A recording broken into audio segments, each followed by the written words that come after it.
हाँ जी, हेलो। आज का जो ये वीडियो है ये एसिड बेसिड और सॉल्ट के लिए है वैसे, लेकिन स्टार्टिंग में एक बेसिक इंट्रोडक्शन है मार्किंग पैटर्न का एनडीए का कि किस सब्जेक्ट का कितना वेटेज है। उसके बाद हम लोग एसिड बेसिड और सॉल्ट कर रहे हैं, ठीक है। और उसके कुछ टॉपिक्स हैं जो मेन टॉपिक्स हमने वो किए हैं, और उसके बाद प्रीवियस ईयर के क्वेश्चन दे रखे हैं, आप लोग उनको सॉल्व करना। अगर कोई भी प्रॉब्लम होती है तो उनको कमेंट्स में लिखना, I will try to solve them. ठीक है, स्टार्ट करते हैं। केमिस्ट्री करने से पहले हम लोग एनडीए का एक बेसिक इंट्रोडक्शन देख लेते हैं। तो हम लोग जानते हैं कि एनडीए नेशनल डिफेंस एकेडमी है। यहाँ का जो एग्ज़ाम होता है, जो हमारा रिटर्न एग्ज़ाम होता है या इंटरव्यू होता है, वो दोनों मीडियम में होता है, दोनों language, that is Hindi and English, दोनों में देखने को मिलेगा। और एग्ज़ाम में, रिटर्न एग्ज़ाम में निगेटिव मार्किंग भी प्रेजेंट होती है, जो 0.33 होती है। आपके सही क्वेश्चन से, करेक्ट क्वेश्चन से ये कट जाता है। इसके अलावा इसका जो मार्किंग पैटर्न है वो टोटल 1800 मार्क्स का ही पेपर है। 1800 मार्क्स का ही पेपर है, जिसमें दो चीज़ें होती है, एक रिटर्न एग्जाम जो 900 मार्क्स का होता है, दूसरा होता है इंटरव्यू, वो भी 900 मार्क्स का होता है। दोनों एग्जाम, रिटर्न और इंटरव्यू, बोथ 900 मार्क्स के क्या होते हैं, एग्जाम होते हैं। अब जो रिटर्न एग्जाम है इसके अंदर दो पार्ट होंगे। एक पहला पार्ट होता है मैथमेटिक्स, जिसमें 120 क्वेश्चंस होते हैं और 300 मार्क्स होते हैं। दूसरा होता है जीएटी, जीएटी यानी जनरल एबिलिटी टेस्ट, इसमें 150 क्वेश्चंस होंगे और 600 मार्क्स का ही टोटल होता है। अब इसको ध्यान से देखना, जो जनरल एबिलिटी टेस्ट होता है उसके अंदर बहुत सारे सब्जेक्ट आते हैं, जिसमें physics, chemistry, biology, social studies, general science, history और ज्योग्राफी होता है। कुल मिला के ये सब्जेक्ट जो होंगे जनरल एबिलिटी टेस्ट के अंदर आएंगे, और हर एक सब्जेक्ट का अपना अपना वेटेज होता है। हम लोग बात कर रहे हैं क्योंकि केमिस्ट्री की, तो केमिस्ट्री जो होती है इसमें, उसमें अराउंड 15 क्वेश्चन देखने को मिलते हैं, जो टोटल क्या होते हैं, 60 मार्क्स के होते हैं। ऑल टुगेदर किसके होते हैं, 60 मार्क्स के होते हैं। पहला चैप्टर जो हम लोग कर रहे हैं ये है एसिड बेस एंड सॉल्ट, और इसका पहला टॉपिक है इंडिकेटर। ठीक है, इंडिकेटर क्या होता है, तो इस चैप्टर के हिसाब से अगर हम इसकी डेफिनेशन देखें तो क्या आती है, an indicator is a thing which indicate whether the given substance is acid और बेस। यानी अगर हमें कोई सबस्टेंस दिया है और कोई भी अदर थिंग उसको पहचानने में हेल्प करे कि वो एसिड है या बेस है, तो उसको हम लोग क्या कह देंगे, इंडिकेटर कहेंगे। क्या कहेंगे उसको, इंडिकेटर। इस हिसाब से अगर हम इंडिकेटर के टाइप देखें तो उनको हम दो टाइप्स में डिवाइड कर रहे हैं, एक उनके सिंथेसिस के बेसिस पे, दूसरा अपने सेंसेस के बेसिस पे। ठीक है, तो पहला सिंथेसिस के बेसिस पे दो टाइप के होते हैं, एक होता है नेचुरल इंडिकेटर, जिसके अंदर लिटमस पेपर, टर्मेरिक हमें देखने को मिलेगा। नेचुरल मतलब जो नेचर में अपने आप बनाए। दूसरा आर्टिफिशियल इंडिकेटर, जिसको हम लोग बनाते हैं लेबोरेटरी में या कहीं और। ठीक है, इस तरह के इंडिकेटर आर्टिफिशियल इंडिकेटर कहलाएंगे, जिसमें दो एग्जाम्पल हमारे पास है, मिथाइल ऑरेंज और फिनोप्थिलीन। दूसरा, अगर हम सेंसिस के बेसिस पे देखें तो ये पहला जो होता है वो बाय टेस्ट, हम टेस्ट से भी डिफाइन कर सकते हैं कि कोई सब्सटेंस एसिड है या बेस है में। पहला है इफ सावर देन एसिड, यानी अगर वो टेस्ट में कैसा हो, खट्टा, तो हम कहेंगे वो एसिड है। इफ बिटर देन बेस, और अगर वो कड़वा हो तो बेस है। यानी हम टेस्ट से डिफाइन कर सकते हैं, लेकिन ये मेथड इतने एक्यूरेट नहीं होते हैं। ठीक है, बस ध्यान रखना। दूसरा बाय स्मेल, जिसको हम ऑल्फैक्टरी इंडिकेटर भी कह देते हैं। इसके अंदर क्लोव एक तरह का ऑयल होता है, clove oil, onion, vanilla essence, ये सब, इनसे भी हम डिफाइन कर सकते हैं कि whether the given substance is acid और बेस। ठीक हो गया, अब अच्छे से डिफाइन करके पढ़ते हैं। सबसे पहला है लिटमस पेपर, बहुत ही फेमस है। ये थैलोफाइटा के मेंबर से क्या होता है, एक्सट्रैक्ट होता है, जिसको हम लोग लाइकेन्स कह देते हैं। लाइकेन्स अगर आप लोगों ने सुना होगा, लाइकेन्स जो होता है वो एक ऐसा प्लांट होता है जो दो ग्रुपों के मेंबर से मिलके बनता है, one is algae and other is fungi. तो एल्गी और फंगी के मिक्सचर से लाइकेन मिलता है, उस लाइकेन से हमें लिटमस पेपर मिलता है। लिटमस पेपर का जो होता है कलर अलग अलग हो सकता है।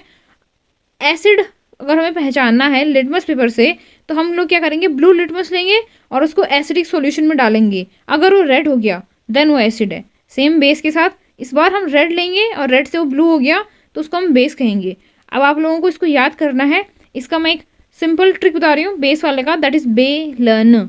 बेलन बेस क्या कर देता है, रेड को ब्लू, लाल को नीला। एक याद हो गया, दूसरा आप अपने आप बोल दोगे क्योंकि उसका जस्ट ऑपोजिट है। क्लियर हो गई बात। नेक्स्ट है टर्मरिक। टर्मरिक जो होता है घर में हमने देखा है, हल्दी जिसको कहते हैं, येलो होता है ये एसिडिक मीडियम में, इसका कलर येलो ही रहता है एसिडिक मीडियम में। लेकिन अगर हम इसको बेस में डालेंगे तो रेडिश ब्राउन हो जाता है।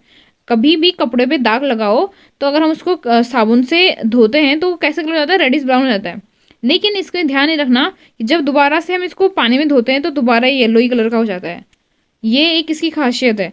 खैर हमें याद क्या रखना है कि टर्मरिक येलो रहता है एसिडिक मीडियम में, रेडिश रहता है किसमें, बेसिक मीडियम में।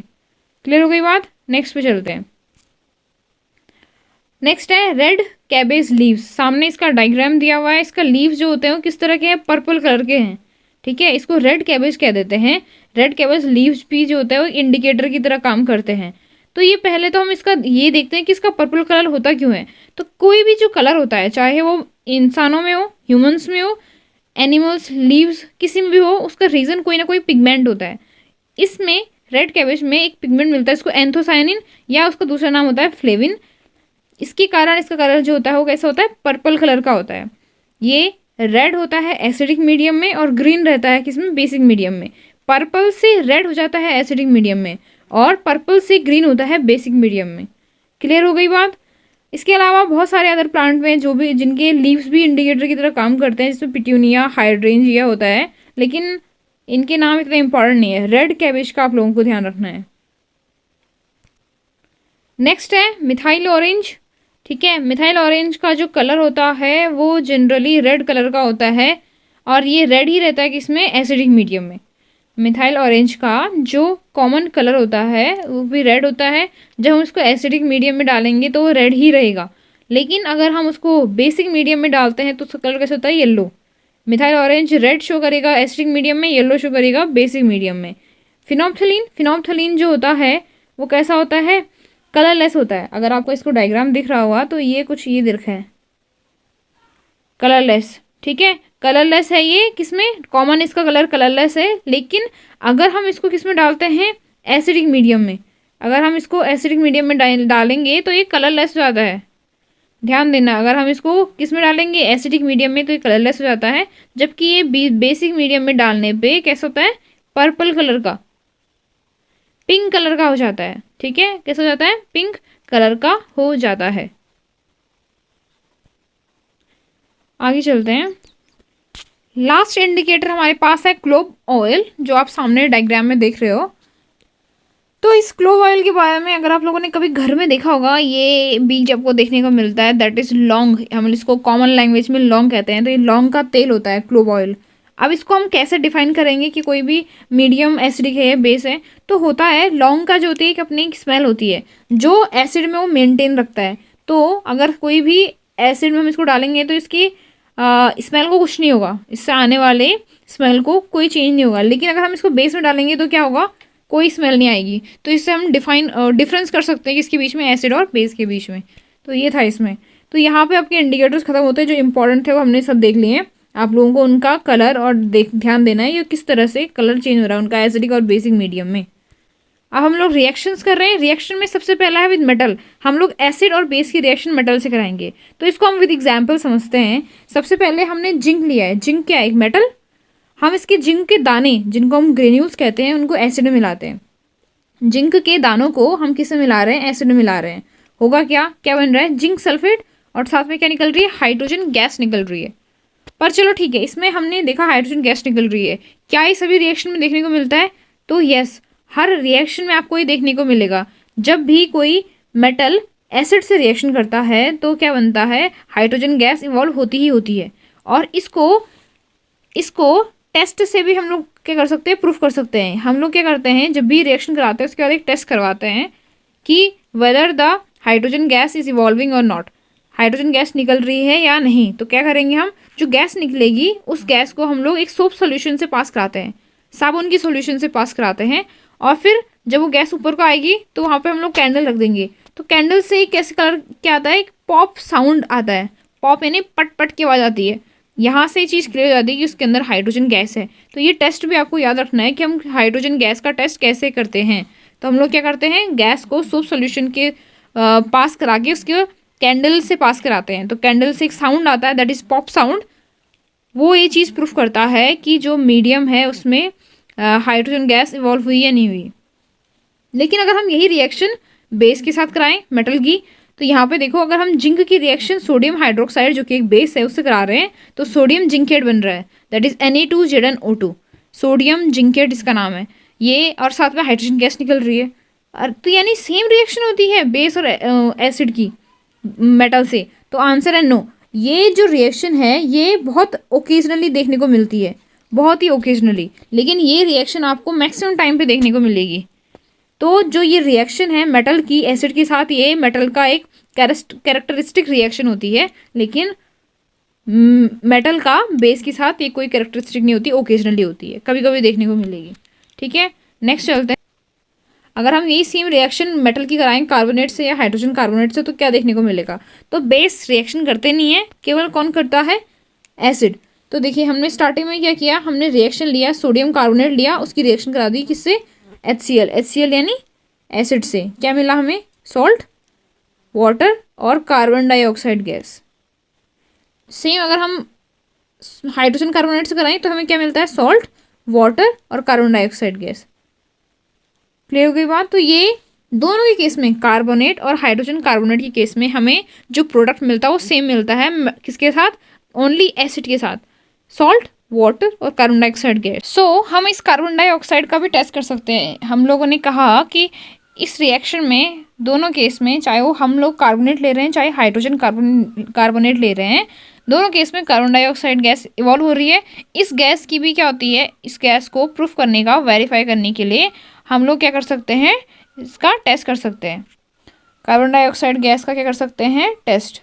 अब करेंगे कैसे, होता यह है कि जब हम इस कार्बन डाइऑक्साइड को CaOH का होल ट्वाइस, ये दिख रहा होगा आप लोगों को, CaOH का होल ट्वाइस, जिसका नाम होता है दैट इज लाइम वाटर, इसको हम लोग क्या कह देते हैं, लाइम वाटर। तो हम लोग लाइम वाटर से जब कार्बन डाइऑक्साइड गैस को पास कराते हैं तो हमें दो चीज़ें मिलती है, एक मिलता है CaCO3 और एक मिलता है वाटर। ठीक है, इस रिएक्शन को यहाँ पे देखिए, CO2 की रिएक्शन करा रहे हैं हम लोग, किससे, CaOH का, OH का क्या, whole twice, that is lime water, और हमें मिल क्या रहा है, CaCO3, साथ में वाटर मिल रहा है, इसको रहने दीजिए। तो CaOH का होल ट्वाइस यानी लाइम वाटर से कार्बन डाइऑक्साइड को पास कराने पे CaCO3 का मिक्सचर मिलता है, जो कि ये एक एरो होता है जो नीचे की तरफ पॉइंटेड होता है, इसका मतलब होता है प्रिसिपिटेट। कई बार हम ऐसे रिएक्शन कराते हैं ना, जैसे हम मिट्टी और पानी को घोलते हैं तो सारी मिट्टी नीचे बैठ जाती है, वैसे ही कैल्शियम कार्बोनेट नीचे बैठ जाएगा और सफ़ेद कलर का दिखेगा, उसको प्रिसिपिटेट कहते हैं, शॉर्ट फॉर्म होता है इसका PPT। तो हमें जो ये कैल्शियम कार्बोनेट होता है किस फॉर्म में मिलता है, वाइट PPT के फॉर्म में, वाइट PPT यानी वाइट प्रिसिपिटेट के फॉर्म में। तो यहाँ से क्लियर हो जाता है कि मीडियम से जो गैस निकली है वो क्या, कौन सी है, कार्बन डाइऑक्साइड। ठीक है, तो ये यहाँ पे डिफाइन हो गया। आगे देखिए इसमें तो होता ये है कि हमने लिया कार्बन डाइऑक्साइड और हमने उसकी टेस्ट भी करा दिया, लेकिन कई बार जो कार्बन डाइऑक्साइड होता है वो एक्सेस में होता है, बहुत ज़्यादा मात्रा में। उस केस में क्या होगा, अगर कार्बन डाइऑक्साइड जो होता है एक्सेस में प्रेजेंट होगा तो वो फर्दर कैल्शियम कार्बोनेट से रिएक्शन करके कैल्शियम हाइड्रोजन कार्बोनेट बना देता है, यानी हाइड्रोजन कार्बोनेट से दोबारा हाइड्रोजन कार्बोनेट बन गया, लेकिन मेटल चेंज हो गया। तो ध्यान से देखिए ये वाली रिएक्शन, अगर कार्बन डाइऑक्साइड एक्सेस पे प्रेजेंट होगा तो दोबारा से वाटर और कार्बन डाइऑक्साइड से रिएक्शन करके कौन, calcium carbonate calcium hydrogen carbonate बना देगा। तो ये क्लियर हो गया यहाँ पे। नेक्स्ट रिएक्शन देखिए इसकी, reaction of acid and base. इसमें एक नोट करने वाली बात है, ये इससे 2 बार क्वेश्चन आ रखा है लाइमस्टोन से। जो लाइमस्टोन, चौक और मार्बल होता है, इन तीनों का फॉर्मूला एक ही होता है, इन तीनों का फॉर्मूला एक ही होता है, that is CaCO3 calcium carbonate. Limestone का फॉर्मूला भी CaCO3 होता है, चौक का भी CaCO3 होता है और मार्बल का भी CaCO3 होता है। यानी तीनों का केमिकल फॉर्मूला क्या होता है, एक ही होता है, लेकिन ये अलग अलग फॉर्म्स है, किसके, कैल्शियम कार्बोनेट के। आगे देखिए reaction of acid and base. जब भी हम एसिड और बेस की आपस में रिएक्शन कराते हैं, अभी तो हम अलग अलग करा रहे थे, कभी किसी से कभी किसी से, लेकिन जब ये आपस में रिएक्शन करते हैं तो ये क्या बनाते हैं, सॉल्ट एंड वाटर, और इस रिएक्शन को न्यूट्रलाइजेशन रिएक्शन कहते हैं। न्यूट्रलाइजेशन रिएक्शन कहते हैं जब एसिड और बेस आपस में क्या करते हैं, रिएक्शन करते हैं। तो इसका एग्जाम्पल क्या है, अगर आप एग्जाम्पल से डिफाइन करना चाहो इसको तो अगर हम लोगों ने कोई एसिड लिया, लाइक हमने HCl ले लिया, ठीक है, HCl की रिएक्शन हमने किससे करा दी, NaOH, सोडियम हाइड्रोक्साइड क्या एक बेस है, क्या बनाएगा ये, NaCl, that is sodium chloride, जो कि एक सॉल्ट है, और साथ में क्या बोला हमने, क्या बनना चाहिए, वाटर, H2O। तो ये रिएक्शन हो जाएगी। नेक्स्ट देखिए, reaction of acid and base. अब हम ले रहे हैं मेटल का ऑक्साइड, एसिड की रिएक्शन करा रहे हैं हम मेटल ऑक्साइड से। एग्जाम्पल लिया जैसे हमने कॉपर ऑक्साइड, कॉपर का ऑक्साइड लिया हमने, ब्लैक पाउडर के फॉर्म में मिलता है, इसकी रिएक्शन हमने HCl से करा दी। हमारे पास जो मिक्सचर आता है वो क्या आता है, कॉपर का क्लोराइड आ रहा है और साथ में क्या बन रहा है, वाटर। इस रिएक्शन को हमें, इसलिए मैंने ये चीज़ एग्जाम्पल में लिखा है क्योंकि इसमें एक देखिए, ब्लैक पाउडर जो था, स्टार्टिंग में जो ब्लैक पाउडर था वो बाद में ब्लू ग्रीन सॉल्यूशन बन गया। ये डायरेक्ट क्वेश्चन भी आ सकता है कि कॉपर का ऑक्साइड को, जब हम लोग कॉपर के ऑक्साइड को, मेटल के ऑक्साइड को यहाँ पे एसिड में मिला रहे हैं तो हमें किस कलर का सॉल्यूशन मिलता है, जब कॉपर की बात करेंगे तो, ठीक है, तो क्या बनता है, हमें ब्लू ग्रीन सॉल्यूशन बनता है। खैर, जब भी हम मेटल ऑक्साइड की रिएक्शन एसिड से करा रहे हैं, जैसे हमने एग्जाम्पल में लिया है, क्या बन रहा है, क्लोराइड बन रहा है जो कि एक सॉल्ट है, और साथ में वाटर बन रहा है, क्या बन रहा है, कुल मिला के salt and water. Metal oxide की रिएक्शन एसिड से कराने पे, और हमारे पास मेटल ऑक्साइड बहुत सारे हो सकते हैं, किसी का भी ले लो, सोडियम का ले लिया जैसे आपने Na2O, या उसका कैल्शियम का ले लिया, मैग्नीशियम का ले लिया। तो ये जितने भी होते हैं इन सब के जो होते हैं सेम रिएक्शन करेंगे, सेम रिएक्शन करेंगे। तो जैसे जैसे हमने मेटल ऑक्साइड की रिएक्शन एसिड से कराई तो क्या बन रहा है, सॉल्ट एंड वाटर बन रहा है। तो सॉल्ट और वाटर कब बनता है, जब एसिड और बेस की रिएक्शन होती है। एसिड तो हमने लिया है तो ये अपने आप क्या हो जाएगा, किस नेचर का हो जाएगा, बेसिक नेचर का, बेसिक नेचर का होगा, तभी तो ये बेस एसिड से रिएक्शन करके सॉल्ट और वाटर बना रहा है। तो यहाँ से ये चीज़ क्लियर हो जाती है कि मेटल ऑक्साइड जो होते हैं वो किस नेचर के होते हैं, बेसिक नेचर के होते हैं, क्योंकि इन्होंने एसिड से रिएक्शन करने पे सॉल्ट और वाटर बनाया है। इसी तरह से अगर हम नॉन मेटल की कराएं, नॉन मेटल ऑक्साइड की बेस से कराते हैं, तो एग्जाम्पल लिया हमने नॉन मेटल का ऑक्साइड लिया हमने, कार्बन डाइऑक्साइड। नॉन मेटल के एग्जाम्पल आप जानते होंगे, नॉन मेटल कौन से होते हैं, कार्बन, नाइट्रोजन, ठीक है, ये सब, फ्लोरीन, ये सब जो होते हैं किसके अंदर आते हैं, जो पी ब्लॉक के लास्ट के फैमिलीज हैं, ये सब नॉन मेटल के अंदर आते हैं स्टार्टिंग के। तो इनकी रिएक्शन, जैसे मैंने एक नॉन मेटल ऑक्साइड लिया कार्बन डाइऑक्साइड, इसकी रिएक्शन मैंने कैल्शियम क्लोराइड, अभी हमने बात की थी, ये सेम रिएक्शन हमने देखी हुई है। क्या बना था, कैल्शियम हाइड्रोक्साइड से रिएक्शन करने पे क्या बना रहा है, CaCO3 और वाटर। CaOH का होल्ड ट्वाइस कैसा है, बेस है, और ये CO2 हमें देखना है इसका नेचर कैसा होगा, जैसा अभी ने आगे डिफाइन किया था। बना क्या, कैल्शियम कार्बोनेट जो कि एक सॉल्ट है, और वाटर, यहाँ पे भी सॉल्ट और वाटर बन रहा है, और ये क्या है, बेस, बेस है ना ये। तो ये क्या होगा अपने आप, बेस से कौन रिएक्शन करे कि सॉल्ट और वाटर बन जाए, एसिड ऑब्वियसली। तो इस यहाँ से इसका जो नेचर होता है नॉन मेटल ऑक्साइड का, वो कैसा हो जाएगा, एसिडिक। ये चीज़, ऐसी चीज़ें आपको ध्यान रखनी है क्योंकि यहीं से क्वेश्चन बनते हैं। सो यहाँ से क्लियर हो गया कि नॉन मेटल के ऑक्साइड कैसे होते हैं, और एसिडिक, और अभी हमने आगे डिफाइन किया था मेटालिक ऑक्साइड कैसे होते हैं, बेसिक। यहाँ से एक क्वेश्चन है आप लोगों के लिए, जो कर पाए मुझे प्लीज़ कमेंट्स में लिख के दीजिएगा, that why should curd and sour substance not kept in brass and copper vessels. जो खट्टी चीज़ें होती है या जो दही होती है, इसको हम कभी भी ब्रास और कॉपर के वेसल्स में नहीं रखते हैं। घर में, अपने घर में पूछना है मम्मियों से कि वो क्यों नहीं रखते हैं ऐसा, दही बनाने के लिए कभी भी ब्रास और कॉपर वेसल्स में क्यों नहीं रखते हैं, किसी भी मेटल के बर्तनों में रखा नहीं जाता है, क्यों नहीं रखा जाता है, आप लोगों को ये चीज़ बतानी है मुझे, ठीक है, लिख के दीजिएगा। नेक्स्ट करते हैं कॉमन प्रॉपर्टीज ऑफ एसिड। तो मैंने बोला HCl एसिड है, H2SO4 एसिड है, HNO3 एसिड है। कैसे डिफाइन करें हम कि ये एसिड है, कैसे पता चला कि ये एसिड है, इनमें ऐसा क्या कॉमन चीज़ है। तो हमने जब भी हम इसको किसी मीडियम में डालते हैं, सॉल्यूशन में डालते हैं, तो ये टूट जाते हैं अपने आयंस में। तो सब में एक चीज़ कॉमन थी, क्या कॉमन थी, दिख रहा होगा आपको, presence of H+ ion, H+ ion जिसको हम लोग हाइड्रोजन आयन भी कहते हैं। इन सब में एक चीज़ कॉमन थी, हाइड्रोजन आयन। इसी तरह से जब हम बेस को तोड़ते हैं, बेस को तोड़ते हैं तो बेस में क्या चीज़ कॉमन होती है, अगर हम NaOH को तोड़ेंगे तो किस पे टूटेगा वो, Na+OH-, Na+OH-, इसको ऐसे समझ लेना। इसी तरह से अगर हम लोग किसको तोड़ें, MgOH का होल ट्वाइस। तो इसमें क्या क्या कैसे टूटेगा ये? एक तो बनेगा Mg+2, दूसरा क्या बनेगा 2OH-। इसमें भी OH है, इसमें भी OH आया। तो यानी बेस में कॉमन क्या होता है? OH का प्रेजेंस। इसी तरह से एसिड में क्या कॉमन होता है? H+ का प्रेजेंस। लेकिन जो ये H+ होता है ये बहुत ही अनस्टेबल होता है। जो हाइड्रोजन आयन होता है अनस्टेबल होता है। तो अगर हमने इसको पानी में घोल रखा है इस टाइम पे, क्योंकि ये टूटेंगे तभी तो जब पानी में डाला जाएगा, ठीक है।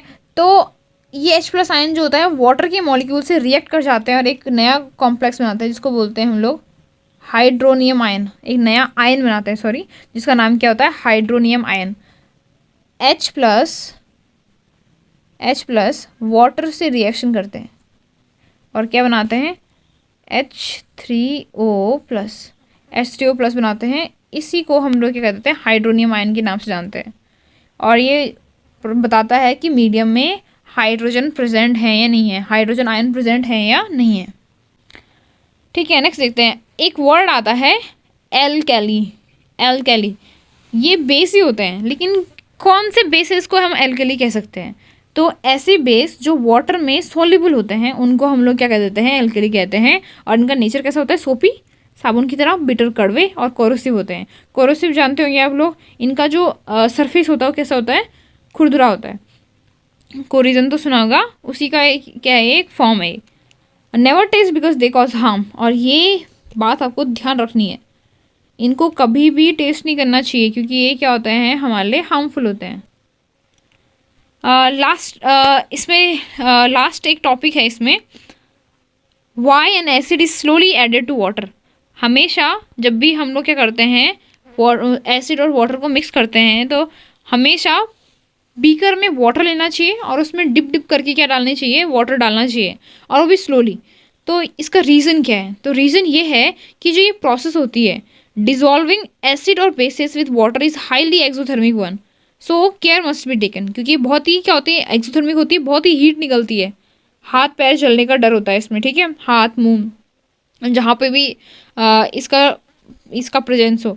तो when strong acid added to water the process must be taken with care and acid mix by drop added to the water with stirring. हमेशा डालने का तरीका क्या होना चाहिए? आप लोगों को डायग्राम में दिख रहा होगा, बीकर में क्या लेना चाहिए? पानी, और इस बीकर में हमने क्या लिया? एसिड। और हम लोग कैसे डाल रहे हैं? डिप डिप करके, साथ में उसको हिलाते रहना चाहिए, बीकर को स्टेरिंग करते रहनी चाहिए। क्यों? क्योंकि ताकि वो मिक्स होती रहे। अगर हमने एकदम से डाला तो बहुत सारी क्या होती है? हीट निकल के आएगी जो क्या कर सकती है? हार्म कर सकती है। इसलिए ये प्रोसेस हमेशा स्लोली होना चाहिए। और कैसा होना चाहिए? एसिड को ड्रॉप बाय ड्रॉप डालना चाहिए। लास्ट इसका टॉपिक है, सॉरी एक और टॉपिक रहा था, डाइल्यूशन। डाइल्यूशन इसको पता कहाँ पे देखा होगा आप लोगों ने? अगर आप केमिस्ट्री लैब में गए होंगे ना, तो जो हमारे पास बहुत सारे क्या होती है बीकर्स रहते हैं जिनमें कोई ना कोई एसिड बेस प्रेजेंट हो, तो उनके आगे लिखा रहता है, कई बार लिखा रहता है कुछ इस तरह से कंसनट्रेटेड, और कई बार लिखा रहता है DIL करके। DIL क्या होता है? डाइल्यूट। इसी से वर्ड आया डाइल्यूशन। तो ये होता क्या है डाइल्यूट? तो जब किसी एसिड और बेस में हम थोड़ा बहुत वाटर मिक्स कर देते हैं तो होगा क्या? एसिड में क्या होंगी? H+, बेस में क्या होंगे? OH-। और ये H+ क्या होता है? किस फॉर्म में होता है? H3O+ की फॉर्म में, हाइड्रोनियम आयन के फॉर्म में। तो जैसे जैसे हम पानी मिलाते जाएंगे, ये हाइड्रोनियम आयन जो होंगे पर यूनिट वॉल्यूम, किसी जगह पे बहुत सारे H+ थे, हमने पानी मिलाया तो अब उनका जो कंसनट्रेशन हो जाएगा वो डिक्रीज हो जाएगा, अब वो थोड़ा दूर दूर जाएंगे।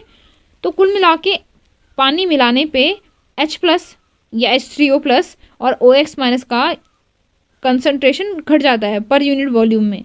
इस प्रोसेस को डाइल्यूशन कहते हैं। ये क्वेश्चन डाइल्यूशन 10th बोर्ड का क्वेश्चन है, आया हुआ क्वेश्चन है कि what is dilution. So dilution का मतलब कुल मिला के कहने का ये है कि आयंस का कंसनट्रेशन पर यूनिट वॉल्यूम में। पर यूनिट वॉल्यूम क्यों? क्योंकि आयंस का नंबर, आयंस कहीं उड़ के तो जा नहीं रहे हैं तो उसी मीडियम में, लेकिन किसी गिवन वॉल्यूम में हैं, कम है। तो इस प्रोसेस को डाइल्यूशन कह देते हैं। और आज का टॉपिक यहीं पे फिनिश होता है। कुछ क्वेश्चंस करते हैं इसके। सो पहला क्वेश्चन प्रीवियस ईयर का है, NDA 2017 से, which compound when completely dissolve in water conduct electricity and form a basic solution. पहला पॉइंट समझो इसका, कंडक्ट इलेक्ट्रिसिटी। सॉरी पहला पॉइंट है डिजॉल्व इन वाटर, पानी में डिजॉल्व कौन होगा, ठीक है। तो डिजॉल्व तो सारे हो सकते हैं, उसके लिए सिर्फ एक पोलर नेचर होना चाहिए। दूसरा पूछ रहे हो कंडक्ट इलेक्ट्रिसिटी, इलेक्ट्रिसिटी कंडक्ट होने के सिर्फ दो ही रीज़न होते हैं, एक फ्री इलेक्ट्रॉन्स, दूसरा फ्री आयंस। फ्री इलेक्ट्रॉन्स तो इनमें होंगे नहीं क्योंकि ये क्या है, मॉलिक्यूलर कंपाउंड स्टेबल फॉर्म में है। फ्री आयंस हो सकते हैं। तो HCl को जब हम पानी में घोलते हैं तो वो टूटता है किसमें, H+ और किसमें, Cl- में।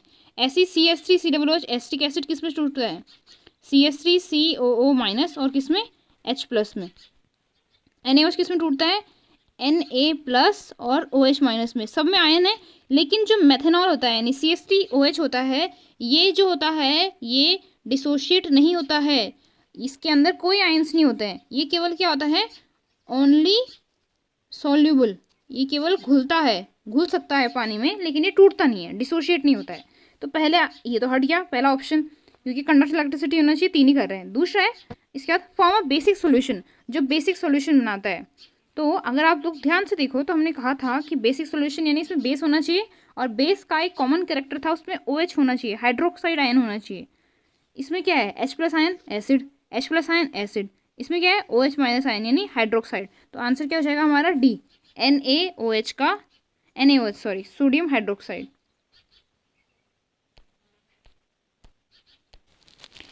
नेक्स्ट क्वेश्चन 2019 से आ रहा है। Which one of the following does not represent the salt calcium carbonate. इनमें से 4 ऑप्शन दे रखे हैं, कौन कैल्शियम कार्बोनेट को रिप्रेजेंट नहीं करता, बताओ। फर्स्ट है लाइम वाटर, लाइम वाटर का फॉर्मूला क्या होता है, CaOH का होल ट्वाइस, हम अभी देख चुके हैं। तो ये क्या है, कैल्शियम कार्बोनेट है, नहीं। तो ये तो आंसर बहुत ही सिंपल है, ये 3 हमने बात की भी थी। ये तीनों क्या होते हैं, different forms of calcium carbonate. Answer क्या हो जाएगा हमारा, लाइम वाटर, ये रिप्रेजेंट नहीं करता कैल्शियम कार्बोनेट को। नेक्स्ट क्वेश्चन NDA 2020 से, chalk and marbles are different form of, same question है, अभी बात कर रहा हमने किसके फॉर्म है, कैल्शियम कार्बोनेट के, किसके फॉर्म है, कैल्शियम कार्बोनेट के। नेक्स्ट क्वेश्चन, ये कुछ सैम्पल क्वेश्चन है। पहला है इसमें एल्कलीज आर क्या होते हैं, एसिड होते हैं, बेस होते हैं, पहले तो ये बताओ। बेस होते हैं, exactly.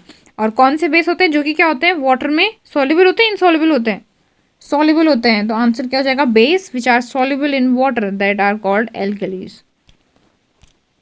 Next question, when copper oxide and dilute hydrochloric acid react, colour change to, बताओ बताओ। रिएक्शन याद होगी, CaO की रिएक्शन करा रहे थे हम लोग HCl से, जिससे हमारा क्या बन रहा था, CuCl2, और क्या बन रहा था साथ में, वाटर। रिएक्शन बैलेंस नहीं किया मैंने, बस आप लोग रिजल्ट को देखो, अब हो जाएगी बैलेंस। क्या बन रहा था, कॉपर का क्लोराइड था जो कि ब्लूइश ग्रीन कलर का था, ब्लू ग्रीन कलर का था, हमने बात तो सेम ही है, ब्लूइश ग्रीन। और कॉपर ऑक्साइड कैसा होता है, ब्लैक कलर का, तो ब्लैक से हमें कैसा मिल रहा था, ब्लू ग्रीन सॉल्यूशन मिल रहा था। नेक्स्ट क्वेश्चन देखिए, sodium hydroxide turn phenolphthalein solution into, बताओ बताओ, अगर आप लोगों ने पढ़ा तो बताओ। फिनोप्थलीन सोडियम हाइड्रोक्साइड को, पहले तो ये बताओ कि ये एसिड है या बेस है, बेस है, OH आ रहा है इसमें, तो ये फिनोप्थलीन को कैसे चेंज करेगा, बताइए कैसे करता है फिनोप्थलीन बेस को, बताइए। पिंक करता है, कैसे करता है, पिंक, क्योंकि कलरलेस तो ये किस में होता है, एसिड में, दो ही तो कैरेक्टर होंगे उसके, एसिड में कलरलेस हो जाता है, और पिंक कैसे होता है, किसमें, बेस में।